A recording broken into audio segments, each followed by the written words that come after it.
Hello and welcome everyone, welcome to agri concept. तो आज के इस वीडियो में अपन बात करने वाले हैं आईसीआर एसआरएफ जो पीएचडी का एंट्रेंस है, जो अभी हुई पीएचडी एंट्रेंस एडमिशन के लिए जो हुआ है। तो उसके लिए अभी आईसीआर ने एक रिसेंटली एक नोटिफिकेशन जारी किया है और इन्होंने इसमें नोटिफिकेशन में बताया है कि जो इसका जो काउंसलिंग प्रोसेस है वो अभी रोक दिया गया है। आईसीआर जेआरएफ और एसआरएफ पीएचडी वाला, कई लोग जेआरएफ समझ के कंफ्यूज हो रहे हैं कि हमारा जो पीजी के लिए जो काउंसलिंग है वो भी रुक गई है। पीजी की काउंसलिंग एज़ पर शेड्यूल है, उसमें कोई रुकावट नहीं है। जो पीएचडी के लिए जो जेआरएफ एसआरएफ जो होता है उसके लिए जो काउंसलिंग है वो अभी रोक दी गई है। और इन्होंने अभी नोटिस में इन्होंने बताया कि ये जो काउंसलिंग है ये पोस्टपोन्ड हो गई है और ये जनवरी 2025 के अंदर होने वाली है। तो इस वीडियो में यही बात करेंगे कि इससे किन किन लोगों को फ़ायदा होने वाला है और किन किन लोगों को नेगेटिव ये जाने वाला है। इसका जो इफ़ेक्ट पड़ेगा वो नेगेटिव पड़ेगा किन लोगों पे और किन लोगों पे इसका इफ़ेक्ट पॉजिटिव पड़ेगा। तो सबसे पहले अगर अपन बात कर लेते हैं नोटिस में क्या लिखा है। नोटिस में यही लिखा है कि जो पीएचडी की काउंसलिंग है वो होने वाली है जनवरी फरवरी मंथ में। और जो पीडीसी की जो पहले लास्ट डेट थी जो कि 25 सितंबर दे रखी थी, उसको भी अब एक्सटेंड कर दिया है। मतलब कि जिन लोगों की अभी डिग्री नहीं हुई है वो जनवरी 15 तक 2025 तक 15 जनवरी 2025 तक अपनी डिग्री कर पाएंगे और काउंसलिंग के लिए एलिजिबल हो जाएंगे। पहले वो इन एलिजिबल थे जिन लोगों की डिग्री 25 सितंबर से पहले नहीं हुई थी। तो अब इसमें बात करेंगे इसमें किन लोगों का फ़ायदा है, किन किन लोगों का नुकसान है, वो सारी बातें अपन करने वाले हैं। तो सबसे पहले अपन बात कर लेते हैं पॉजिटिव इफेक्ट किसको मिलने वाले हैं इस चीज़ के। जो ये पोस्टपोनमेंट हुआ है इसका फ़ायदा किसको मिलेगा। तो इसका फ़ायदा मिलेगा जिन लोगों की डिग्री 25 सितंबर से पहले नहीं हो रही थी। जिनकी डिग्री 25 सितंबर से पहले नहीं हो रही थी उन लोगों को फ़ायदा मिलेगा, क्योंकि वो लोग अगर इस बार काउंसलिंग में एलिजिबल नहीं थे, कुछ लोग ऐसे भी थे जिनकी अच्छी रैंक एसआरएफ में आई थी और डिग्री ना कंप्लीट होने के कारण उनको एडमिशन नहीं मिल पा रहा था। तो इसने जो मेन है जो स्टूडेंट्स थे वो आईआरआई के स्टूडेंट्स भी इसके अंदर मेन थे। तो आईआरआई ने अपने स्टूडेंट्स का फेवर करने के लिए ही ये डिसीजन लिया है, क्योंकि आईआरआई के स्टूडेंट्स की अभी मास्टर्स की डिग्री अभी कंप्लीट नहीं हुई है। तो ऐसे लोग उसमें थे कि जिनकी अच्छी रैंक थी लेकिन वो इस बार एडमिशन लेने से वंचित हो रहे थे। तो आईसीआर ने इसीलिए ये डिसीजन लिया है। दूसरी चीज़ है इसके अंदर जो ऑलरेडी जो अलॉटमेंट आ गए हैं वो कैंसिल होंगे या फिर जो हमें कॉलेजेस फर्स्ट राउंड में मिल गई थी वो की वही रहने वाली है। तो जो अलॉटमेंट है वो 100% श्योर है कि आपका अलॉटमेंट कैंसिल होगा। क्यों कैंसिल होगा? क्योंकि अभी दोबारा से आपकी चॉइस फिलिंग करी जाएगी। दोबारा से जो लोग रजिस्ट्रेशन नहीं किए थे उनको भी रजिस्ट्रेशन का मौका मिलेगा।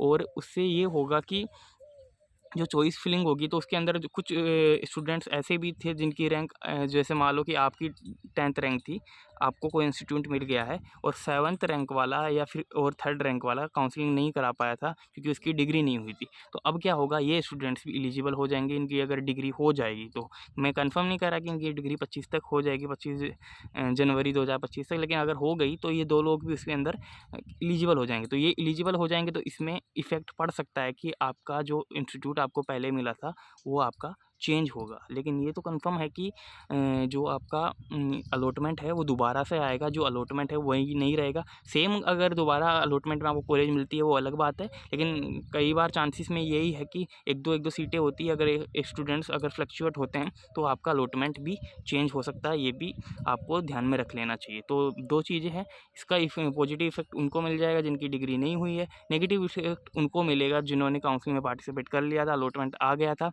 और उनको मनपसंद कॉलेज मिल गया था। लेकिन अब इस बात का डर सता रहा है कि ये जो नए बच्चे उसमें ऐड होंगे काउंसलिंग के टाइम, वो उनका अलॉटमेंट को चेंज कर सकते हैं। उनका जो इंस्टीट्यूट है वो चेंज हो सकता है, इसका भी प्रोबेबिलिटी है। दूसरा है इसका जो नेगेटिव इफेक्ट एक और है कि ये जो जनवरी में ये काउंसलिंग कराने की बात कर रहे हैं ये फरवरी तक भी जा सकती है। फरवरी में ये स्टार्ट होगी, आपको पता है, और लगभग 2 से ढाई महीने तक आईसीआर की काउंसलिंग चलती है। और उसके बाद में ये रिपोर्टिंग होगी और रिपोर्टिंग के बाद में क्लासेस चालू होगी। तो फरवरी, मार्च, अप्रैल, मई, मतलब कि ये मई में अगर ये काउंसलिंग ख़त्म होती है तो ज़्यादातर इंस्टीट्यूट ऐसे करेंगे कि उनका जून में या जुलाई में नया सेशन स्टार्ट होता है, तो ये जून और जुलाई के सेशन में ही आपकी क्लासेस स्टार्ट करने वाले हैं। इससे कि आपका 1 साल पूरा पानी में जाने वाला है। तो मतलब कि इसका जो नेगेटिव इफेक्ट यही है, जो ऑलरेडी एलिजिबल कैंडिडेट्स थे उनके पास डिग्री थी लेकिन आईसीआर के कारण उनका 1 साल ख़राब होने वाला है। तो ये सबसे बड़ा इसका ड्रॉबैक सामने आ रहा है। तो आईसीआर ने सबसे जल्दी से डिसीजन लिया है।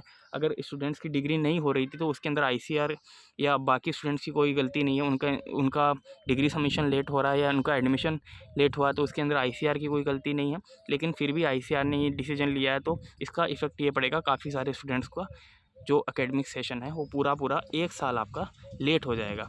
मतलब कि कई स्टेट यूनिवर्सिटी ने अपने एडमिशन पीएचडी के ले लिए हैं। अब वो आपको बीच में तो ऐसा है नहीं कि आपको बीच में जाके घुसा लेंगे कि आप मार्च में आओ और आप अपना कंटिन्यू कर लो, ऐसा तो होगा नहीं। क्योंकि तब तक उनका जो स्टेट के जो स्टूडेंट्स जो स्टेट एंट्रेंस से आए उनका सेकंड सेमेस्टर चल रहा होगा और आप फर्स्ट सेमेस्टर में एडमिशन लेंगे तो आपको स्पेशल क्लासेस देंगे नहीं वो, और आपको इनरोल करेंगे नए बैच के साथ जब वो उनका जून जुलाई में नया बैच आएगा तब जाके, इसलिए आपका 1 साल ख़राब हो जाएगा।